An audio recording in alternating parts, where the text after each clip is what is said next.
December 19th, 1944, 1,645 hours, known at Le Pen, Normandy. Oberleutnant Heinrich Boll stands in a muddy field surrounded by 347 men of the 276th Volksgrenadier Division, their hands raised, weapons scattered in the frost-hardened grass. They've been fighting for 72 hours straight. They're out of ammunition, out of food, and out of options. Boll watches an American sergeant approach, M1 Garand slung across his chest, jaw set, eyes hard. This is the moment every German soldier has been taught to fear. Reprisal. Retribution. The Americans have seen Malmedy. They've heard the stories from the Ardennes. Boll braces himself for what comes next. The sergeant stops 3 feet away, looks at the shivering Germans in their thin winter uniforms, and shouts back to his squad. Get the blankets. And somebody find these men some coffee. This wasn't an isolated incident. It was American policy. While Nazi propaganda had spent years convincing German soldiers that capture meant execution, torture, or worse, the United States military was implementing the most comprehensive prisoner-of-war system in history, one that would process over 425,000 German POWs on American soil alone and hundreds of thousands more in European theaters. The contrast between expectation and reality would become one of the most profound psychological operations of the Second World War, though it was never intended as such. It was simply the American interpretation of the Geneva Convention, backed by logistics, law, and a fundamental belief that even enemies retained certain rights. But the German soldiers didn't know that. All they knew was what Goebbels had told them. The divergence between propaganda and practice created a unique phenomenon. German surrender rates to American and British forces consistently outpaced surrender to Soviet forces by factors of 10 to 1 or greater in comparable tactical situations. By May 1945, entire German armies were conducting fighting retreats westward for the sole purpose of surrendering to Western allies rather than the Red Army. The numbers validate the choice. In the final 3 months of the European War, approximately 1.9 million German personnel surrendered to American forces, compared to roughly 800,000 to Soviet forces, despite the Eastern Front representing the larger operational theater. The mathematics were brutal. German soldiers calculated their odds of survival and chose accordingly. But that choice was only possible because American treatment of POWs had become common knowledge despite Nazi efforts to suppress it. Word spread through frontline units, through letters that somehow made it back, through the absence of the horror stories Berlin kept promising would come. The gap between what German soldiers expected and what they experienced would fundamentally alter the final year of the war in Europe. Understanding this phenomenon requires examining 3 parallel systems: the propaganda apparatus that shaped German expectations, the legal and logistical framework that governed American POW operations, and the ground-level reality of capture and internment that defied everything German soldiers had been conditioned to believe. Joseph Goebbels' Propaganda Ministerium had been preparing German soldiers for capture since 1943, when the tide began turning against the Wehrmacht. The message was consistent, repetitive, and apocalyptic. American and British forces showed no mercy to prisoners. Soviet capture meant certain death, but Western capture meant torture, starvation, and forced labor under conditions that violated every principle of warfare.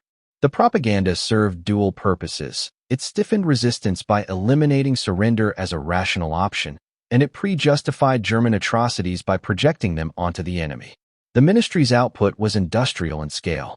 Weekly newsreels shown to troops featured staged scenes of Allied brutality. Radio broadcasts transmitted to frontline units included fabricated testimonies from supposed returned prisoners. The SS publication Das Schwarze Korps ran monthly features describing Allied POW camps as death factories. Specific motifs recurred: Americans executing prisoners after brief interrogation, British starving captives systematically, both forces using prisoners for medical experiments. The claims escalated throughout 1944. By the time of the Normandy invasion, German soldiers carried pocket guides warning that capture by Western forces means certain death. Resist to the last round. The propaganda faced one significant obstacle. Reality kept contradicting it. Letters from actual POWs, though heavily censored, began circulating through unofficial channels by late 1944. These letters described adequate food, medical care, and conditions that, while austere, bore no resemblance to the horrors described by Goebbels. The Nazi response was to declare such letters fabrications, products of Allied psychological warfare designed to weaken German resistance. Soldiers caught passing these letters faced summary court-martial. Yet the letters kept coming. The dissonance created psychological fractures in German units. Some soldiers, particularly SS and Hitler Youth formations, believed the propaganda completely and fought to the death. Others, particularly older Wehrmacht veterans, recognized propaganda when they heard it and began viewing surrender as survivable. The split would define German military cohesion in the war's final months. Field Marshal Albert Kesselring, commanding German forces in Italy, noted in his November 1944 situation reports that an unwillingness to accept encirclement has spread among the troops, with units withdrawing prematurely to avoid isolation rather than holding assigned positions.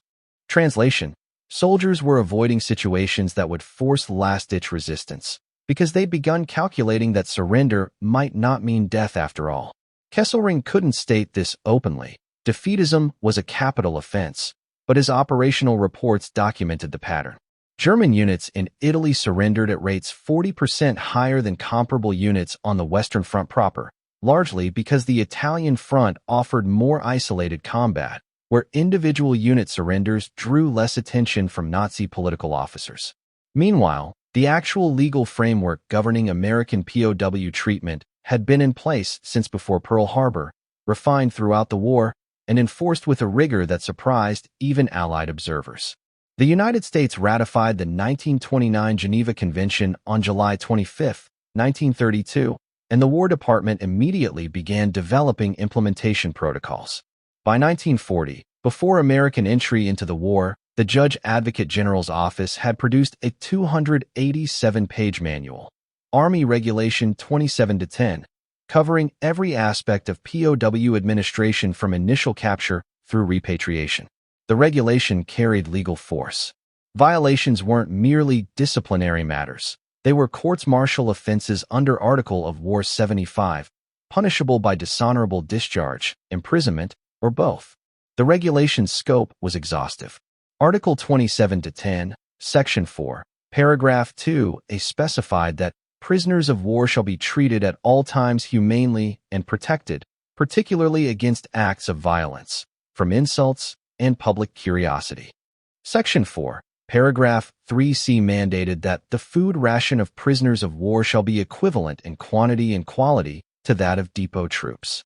This wasn't aspirational language. It was enforceable law with specific caloric and nutritional requirements. The standard daily POW ration totaled 4,000 calories, compared to 3,000 to 3,500 for rear echelon American troops. The differential existed because POWs performed manual labor. The Geneva Convention required working prisoners receive rations equivalent to workers in the detaining power's civilian economy. The American interpretation went further than strict convention requirements.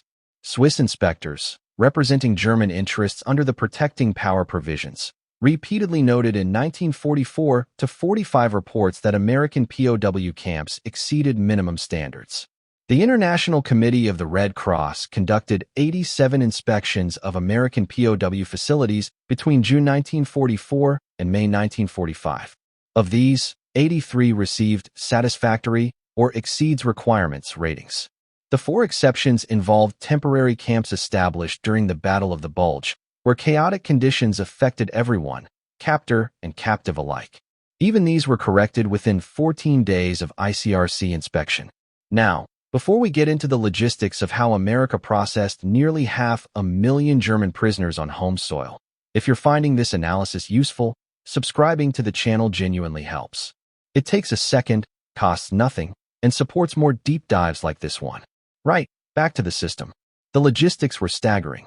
The Provost Marshal General's Office, responsible for POW administration, operated 511 base camps and branch camps across the United States by war's end. Camp capacity ranged from 500 prisoners at small branch camps to 7,500 at major facilities like Camp Alva, Oklahoma, and Camp Shelby, Mississippi. Total capacity peaked at 425,871 prisoners in May 1945, of which 371,683 were German, with the remainder Italian and Japanese. The camps weren't improvised. They were engineered facilities with standardized layouts, utilities, sanitation, medical facilities, and recreational areas. A typical base camp comprised 60 to 80 standardized cantonment buildings arranged in company streets, each housing 50 to 60 prisoners in two-tier bunks. Buildings measured 20 feet by 120 feet, wood frame construction with tar paper exterior and potbelly stove heating. Recreational facilities included sports fields, libraries stocked with German-language books, and canteens where prisoners could purchase amenities using scrip earned from labor. Labor was voluntary under Geneva Convention Article 27, though most prisoners volunteered. Idleness was more psychologically taxing than work, and wages, though modest, provided purchasing power. The standard rate was 80 cents per day in canteen scrip for agricultural labor, the primary employment for POWs in American camps. Medical care matched American military standards. Each camp maintained an infirmary staffed by both American medical personnel and German POW doctors and medics.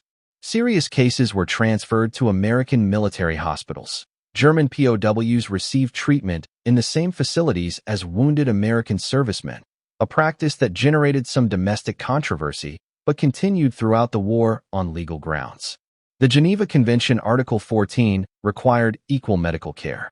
American military lawyers interpreted this literally. The system's effectiveness showed in mortality statistics. Of 371,683 German POWs held in the United States during the war, 2,222 died, a mortality rate of 0.6%. Causes of death included 1,094 from illness, primarily tuberculosis and pneumonia, 397 from accidents during labor, 267 from suicide, 216 from homicide by fellow prisoners, largely Nazi enforcers murdering anti-Nazi POWs, and 248 from other causes including escape attempts. By comparison, German POW mortality in Soviet captivity exceeded 35%, with over 1 million deaths out of approximately 3 million captured. The statistics tell the story. American captivity was survivable. Soviet captivity was a coin flip at best. The gap between German propaganda and American practice revealed itself immediately upon capture. Standard procedure, codified in Field Manual 19-5, Military Police, required treating prisoners humanely from the moment of surrender. Section 63 specified, prisoners will be searched for weapons and intelligence materials. Personal possessions will be itemized and retained for return upon release. Prisoners will be provided water immediately and food within 4 hours of capture. The 4-hour food requirement had teeth. After-action reports from frontline units show consistent compliance. The 2nd Infantry Division's December 1944 records note that German prisoners captured during Ardennes operations received rations within 2 hours despite the unit being under intermittent artillery fire. The 4th Armored Division's logs record issuing coffee and deration chocolate bars to 89 German prisoners on December 22, 1944, while the division was spearheading toward Bastogne. These weren't propaganda exercises. They were logged military procedures, recorded in official documents that assumed no public audience. The blankets mentioned in countless POW memoirs came from authorized quartermaster stock. Each frontline regiment maintained a POW supply cache including blankets, first aid supplies, and emergency rations specifically earmarked for prisoners. The blankets were U.S. Army standard issue, olive drab wool, 66 inches by 84 inches, weighing approximately 4.5 pounds. They were the same blankets American soldiers used. This wasn't strategic generosity. It was adherence to Geneva Convention Article 11, which required protecting prisoners from weather. But to a German Lancer who'd spent 6 months being told Americans bayonet prisoners, receiving the same equipment as his captors carried psychological weight beyond the regulation's intent. Interrogation procedures amplified the dissonance. The U.S. Army Interrogation Center system processed POWs through 3 tiers: tactical interrogation at corps level, strategic interrogation at theater level, and detailed interrogation at specialized centers in the United States. At each level, Geneva Convention Article 5 applied. Prisoners are required to give only name, rank, serial number, and date of birth. American interrogators operated under strict guidelines: no physical coercion, no threats, no deprivation. The techniques were psychological, exploiting ideological divisions, leveraging captured documents, establishing rapport, and most effectively, simple patience.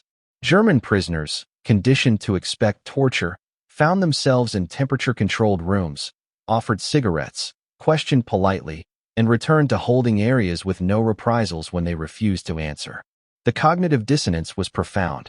Gefreiter Hans Schmidt, captured in Normandy, later wrote, "I prepared myself for beatings, for starvation, for execution. Instead, an American captain asked if I wanted coffee. When I refused to answer his questions, he said, 'That's your right,' and had me driven to a camp where we received better food than I'd seen in 2 years at the front. I thought it was a trick. It took me 3 days to realize it wasn't. Processing from frontline to theater holding camps took 24 to 72 hours. Prisoners were transported by truck convoy to core-level cages, temporary wire enclosures with tents or no shelter, depending on season and availability. Conditions at these forward cages were austere but functional.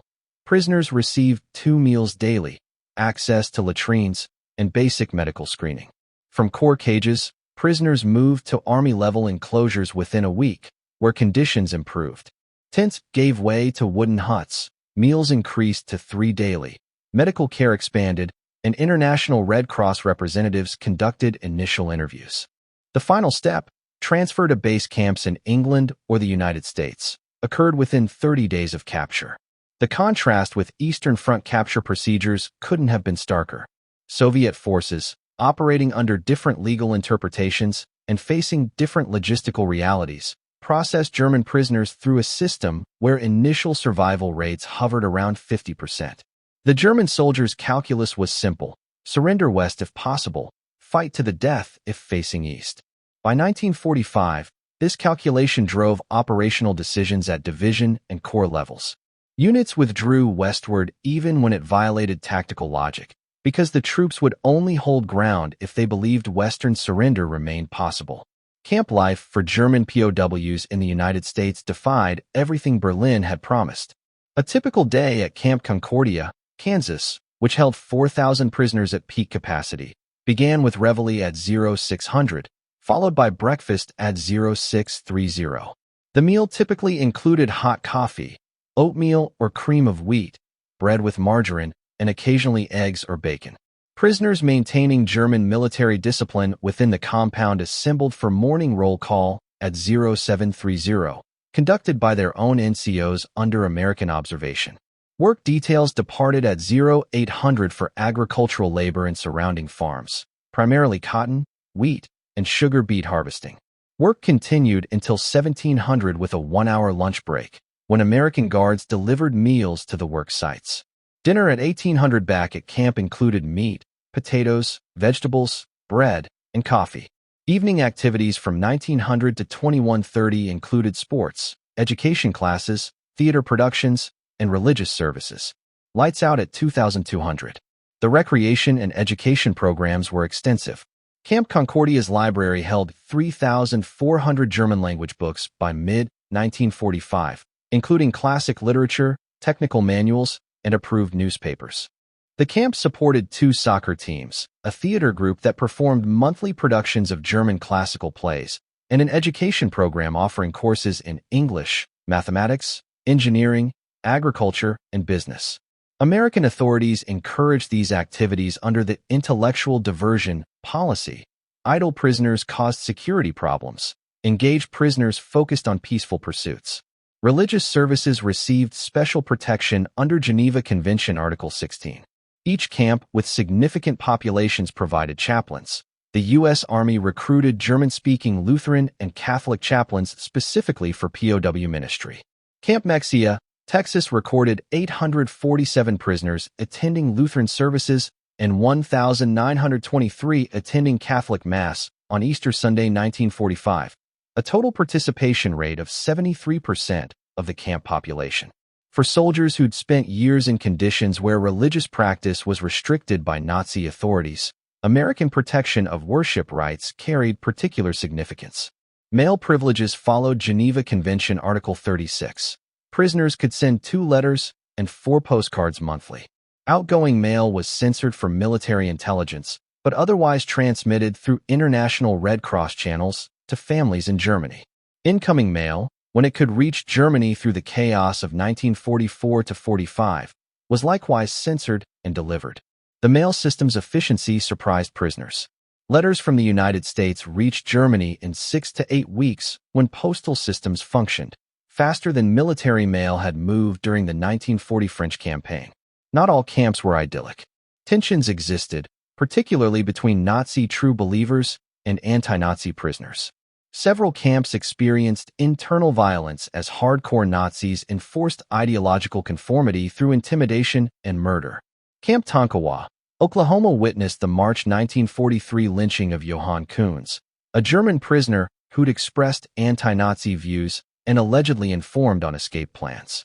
5 prisoners were later convicted of his murder and hanged at Fort Leavenworth in July 1945, notable as the only American executions of German POWs during the war, and those were for crimes against fellow prisoners, not against Americans. American authorities eventually segregated avowed Nazis into separate camps to reduce violence, a practice formalized in late 1944 after Swiss inspectors reported ongoing intimidation. The work program generated significant economic output. German POWs in the United States contributed an estimated 90 million man-days of agricultural labor during the war, primarily in the South and Great Plains where labor shortages threatened harvests.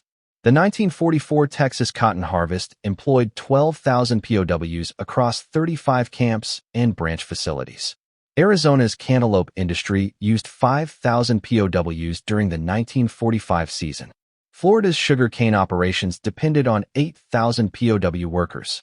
The labor was voluntary under Geneva Article 27, though participation rates exceeded 85% in agricultural camps. Work provided income, purpose, and time outside the wire. Wages, paid in canteen scrip, accumulated in individual accounts. Prisoners couldn't access cash dollars, but scrip purchased goods at camp canteens: candy, cigarettes, toiletries, stationery, and other amenities. The standard 80-cent daily wage for agricultural labor allowed purchasing power equivalent to roughly $12 in 2024 terms, enough for regular small luxuries, but not substantial savings. Upon repatriation, unspent scrip was converted to dollars and provided as cash, with amounts ranging from $20 to $300 depending on length of captivity and spending habits. Medical care matched American standards, occasionally exceeding them. Camp hospitals treated everything from routine illness to major surgery. German POW doctors and dentists staffed camp medical facilities under American supervision, with complex cases referred to American military hospitals. The 89th General Hospital at Fort Dix, New Jersey treated 1,247 German POW patients between June 1944 and May 1945 for conditions including appendicitis, hernias, orthopedic injuries, tuberculosis, and combat wounds that hadn't healed properly. Survival rates for POWs treated at American military hospitals matched survival rates for American soldiers receiving identical procedures. The system's humanity showed most clearly in end-of-life care. German prisoners who died in American custody received military funerals with full honors. Coffins were draped with German flags, rifle volleys were fired, and taps was played. The graves were marked with crosses or stars of David as appropriate, and detailed records were maintained for eventual repatriation of remains. Fort Sam Houston National Cemetery in San Antonio, Texas holds 142 German POW burials, each with a standard military headstone showing name, rank, unit, and date of death. The respect shown to enemy dead puzzled many prisoners. It was utterly foreign to Nazi military culture, where death in service to the Reich was glorified but individual soldiers were expendable. POW treatment in European combat zones operated under the same regulations but faced harsher logistical realities. Forward cages near the front offered minimal shelter. often just concertina wire enclosures with no buildings.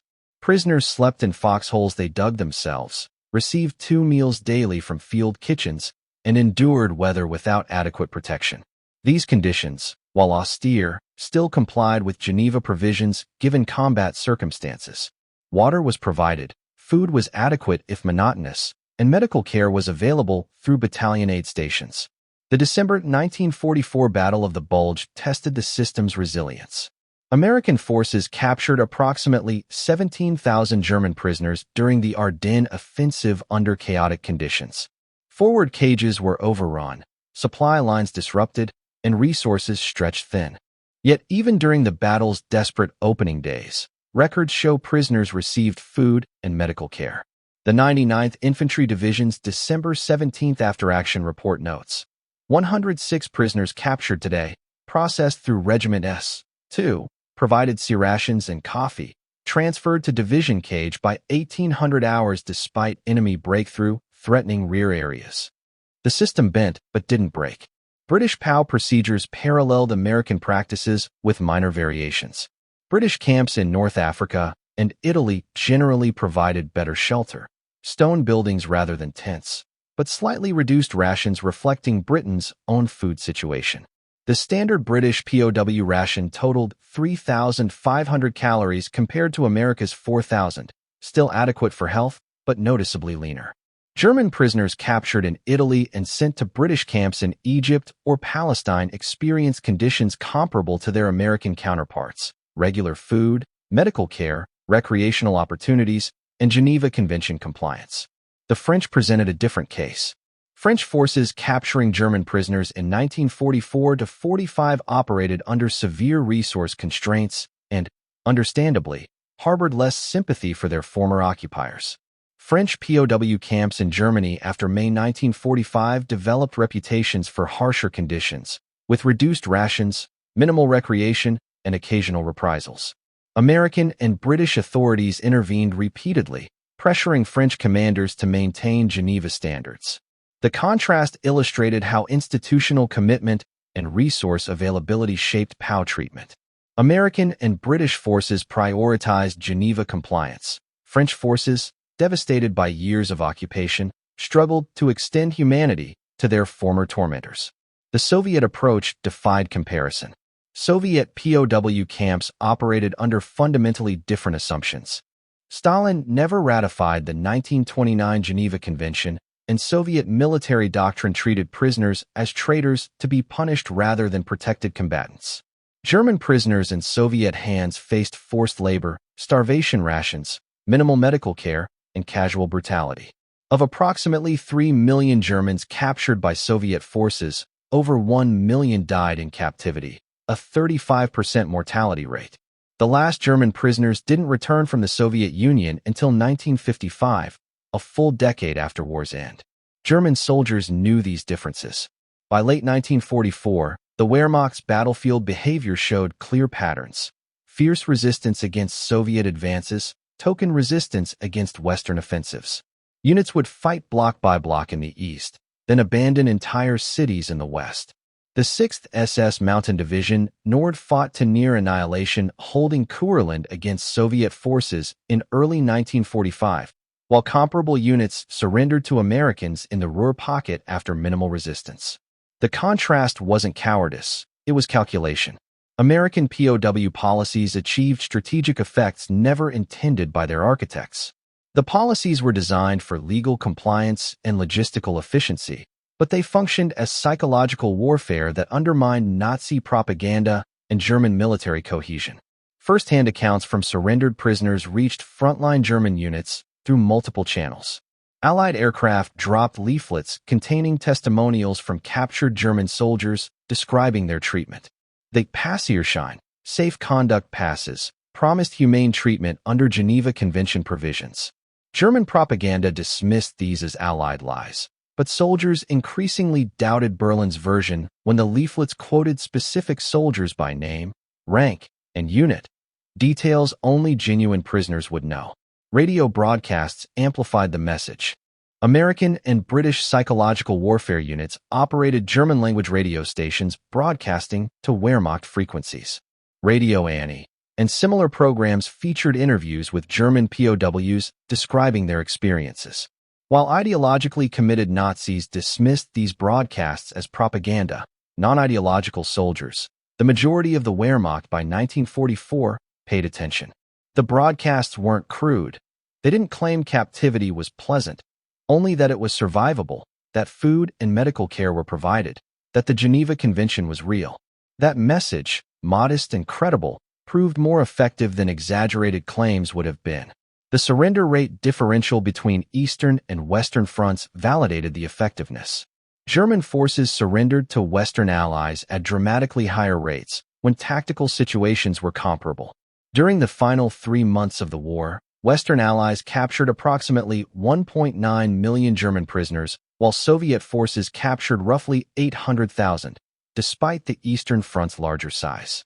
The April 1945 collapse of German resistance in the West, while fierce fighting continued in the East, reflected strategic calculation at Army Group level. Field Marshal Kesselring's Army Group G conducted fighting retreats designed specifically to avoid encirclement by Soviet forces while enabling surrender to Americans. The most dramatic illustration came in May 1945, when General der Infanterie Hilpert's Army Group Kurland, approximately 203,000 troops, maintained organized resistance in Latvia until May 8, then negotiated surrender to Soviet forces only after confirming that German forces in the West had ceased fighting. Kurland had access to naval evacuation routes to Germany and could theoretically have withdrawn westward earlier in the year. They remained because Hitler ordered it, but also because withdrawing westward meant abandoning German civilians in East Prussia to Soviet forces. Once Central German territory fell, Kurland's strategic purpose evaporated, and surrender became acceptable even to troops who'd fought determinately for months. The contrast with units in the West, which surrendered when clearly defeated but rarely fought to absolute annihilation, showed how expectations of treatment influenced soldiers' willingness to continue resistance. American commanders recognized the pattern. Eisenhower's intelligence summaries from March-April 1945 repeatedly noted that German forces resist until enveloped, then surrender en masse with minimal additional fighting. This pattern held across the Western Front. The Ruhr Pocket in April 1945 saw 325,000 Germans surrender after brief encirclement. The Bavarian Alps offensive in May 1945 captured 135,000 prisoners in 8 days. These weren't green recruits. These were veteran formations including SS units that fought fanatically in the East. They surrendered west because they calculated survival odds. The counterfactual question is unanswerable but worth considering. How many additional Allied casualties would the war have required if German soldiers believed Western capture meant death? If Germans fought as desperately against Americans as they did against Soviets, the campaigns from Normandy to the Elbe would have been vastly bloodier. The Ruhr Pocket alone might have required months of urban warfare rather than days. The strategic benefit of humane POW treatment, though never quantified in official assessments, likely saved thousands of Allied lives by making surrender a rational choice for German soldiers. The POW system didn't end with German surrender. Approximately 380,000 German prisoners remained in American custody on V-Day, most on U.S. soil. Repatriation began immediately but proceeded slowly. German infrastructure was shattered, housing and food scarce, and occupation forces needed labor. The last prisoners didn't return from the United States until 1946, and some held for war crimes investigation weren't repatriated until 1948.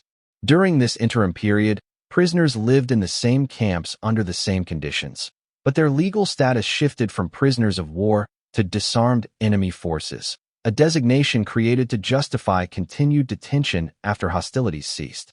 The Geneva Convention specified that POWs should be repatriated without delay after war's end, but the Allies argued that absent a formal peace treaty, the legal state of war continued.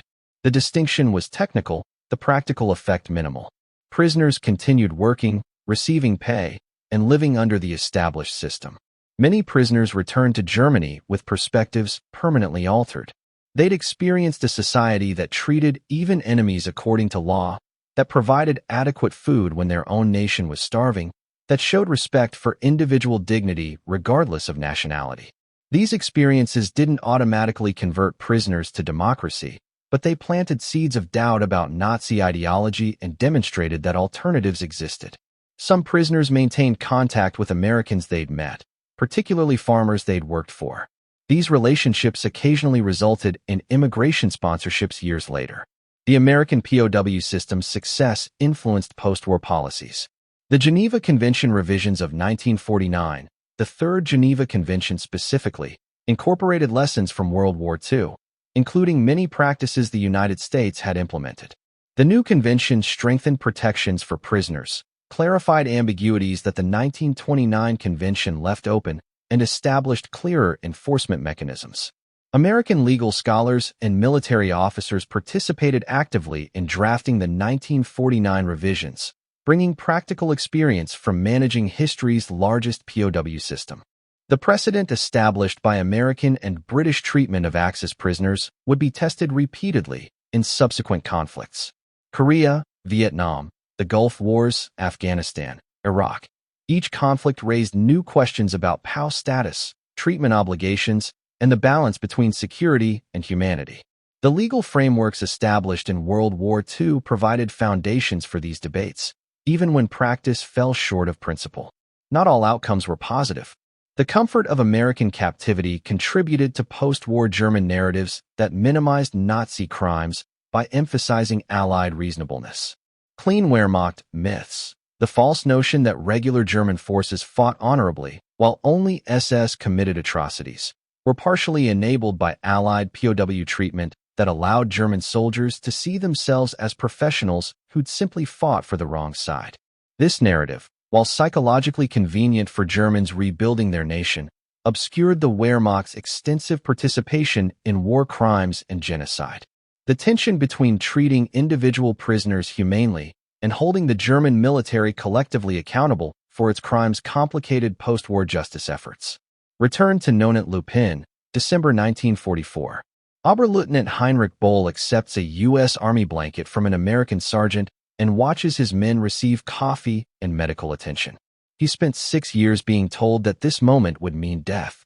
Instead, he's cold, exhausted, defeated, but alive and treated according to laws he'd been taught were meaningless propaganda. The dissonance doesn't resolve immediately. Boll will spend months processing what happened, reconciling Nazi ideology with the reality of American conduct. But in that muddy field in Normandy, the fundamental shift occurs. He realizes Berlin lied, not about grand strategy or political philosophy, but about the most basic question: what happens when you surrender? That realization, replicated 425,000 times across American POW camps, represents more than humanitarian achievement. It demonstrates that military necessity and moral principle need not conflict. The United States treated prisoners humanely not from strategic calculation, but from legal obligation and cultural values. Yet that treatment achieved strategic effects by undermining enemy morale, encouraging surrender, and reducing casualties on all sides. The system wasn't perfect, mistakes were made, abuses occasionally occurred, and resource constraints sometimes prevented ideal outcomes. But the fundamental commitment to treating even enemies according to law remained constant. The blanket handed to a shivering German soldier wasn't charity. It was compliance with the Geneva Convention Article 11, which required protecting prisoners from weather. The coffee wasn't kindness. It was recognition that prisoners were entitled to adequate sustenance under international law. The medical care, the rations, the recreation facilities, the protection from reprisals, all derived from legal obligations the United States chose to honor even when enforcement mechanisms were weak and violations would have gone unpunished. That choice, multiplied across millions of interactions between captors and captives, defined the American POW system. The lesson transcends World War II. It establishes that how a nation treats its enemies reveals more about that nation than how it treats its friends. German soldiers expected revenge. Americans gave them blankets. Not because Germans deserved them, but because American law required it. That distinction matters. It's the difference between power exercised according to whim and power exercised according to principle. The Germans, who spent the war fighting for a regime that recognized no limits, discovered their enemies honored limits even at cost to themselves. Some recognized the significance immediately. Others required years. But the demonstration couldn't be unmade. In the mathematics of war, humanity is often calculated as a luxury, expendable under pressure. The American POW system proved otherwise. It showed that maintaining legal and moral standards during history's bloodiest conflict was possible, practical, and ultimately strategic. The blankets given to German prisoners in 1944 weren't just keeping men warm. They were demonstrating that civilization endures, that law persists, that even in total war, certain principles remain non-negotiable. 70 years later, that demonstration still instructs.